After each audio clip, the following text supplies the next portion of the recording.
कक्षा 9 की अर्थशास्त्र की पाठ्यपुस्तक हमारी अर्थव्यवस्था भाग 1 का मुख्य पृष्ठ है। यहाँ इस पुस्तक के संदर्भ में एक संक्षिप्त सारांश दिया गया है। पुस्तक का संक्षिप्त विवरण।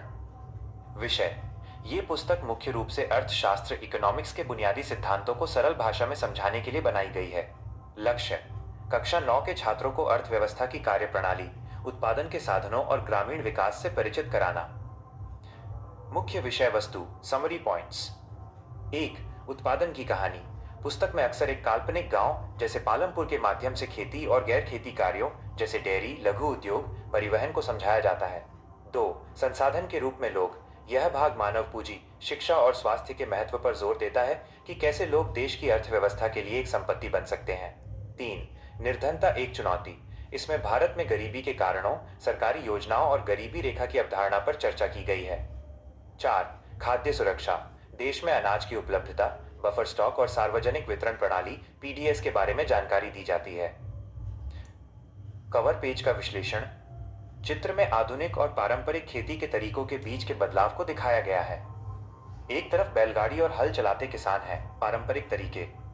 दूसरी तरफ ट्रैक्टर और अनाज से लदी ट्रॉली है, आधुनिक तकनीक। निष्कर्ष: यह पुस्तक छात्रों को यह समझने में मदद करती है कि कैसे भारत अपनी कृषि प्रधान जड़ों से निकलकर एक आधुनिक अर्थव्यवस्था की ओर बढ़ रहा है। क्या आप इस पुस्तक के किसी विशिष्ट अध्याय, चैप्टर के बारे में विस्तार से जानना चाहते हैं?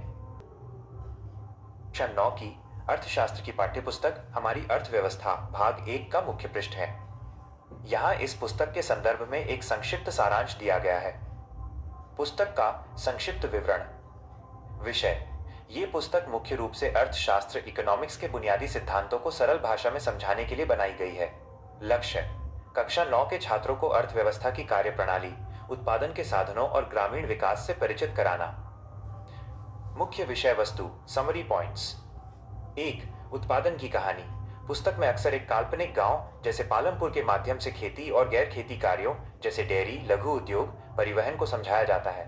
2. संसाधन के रूप में लोग। यह भाग मानव पूंजी, शिक्षा और स्वास्थ्य के महत्व पर जोर देता है कि कैसे लोग देश की अर्थव्यवस्था के लिए एक संपत्ति बन सकते हैं। 3. निर्धनता एक चुनौती। इसमें भारत में गरीबी के कारणों, सरकारी योजनाओं और गरीबी रेखा की अवधारणा पर चर्चा की गई है। 4. खाद्य सुरक्षा। देश में अनाज की उपलब्धता, बफर स्टॉक और सार्वजनिक वितरण प्रणाली पीडीएस के बारे में जानकारी दी जाती है। कवर पेज का विश्लेषण। चित्र में आधुनिक और पारंपरिक खेती के तरीकों के बीच के बदलाव को दिखाया गया है। एक तरफ बैलगाड़ी और हल चलाते किसान हैं, पारंपरिक तरीके। दूसरी तरफ ट्रैक्टर और अनाज से लदी ट्रॉली है, आधुनिक तकनीक। निष्कर्ष: यह पुस्तक छात्रों को यह समझने में मदद करती है कि कैसे भारत अपनी कृषि प्रधान जड़ों से निकलकर एक आधुनिक अर्थव्यवस्था की ओर बढ़ रहा है। क्या आप इस पुस्तक के किसी विशिष्ट अध्याय, चैप्टर के बारे में विस्तार से जानना चाहते हैं?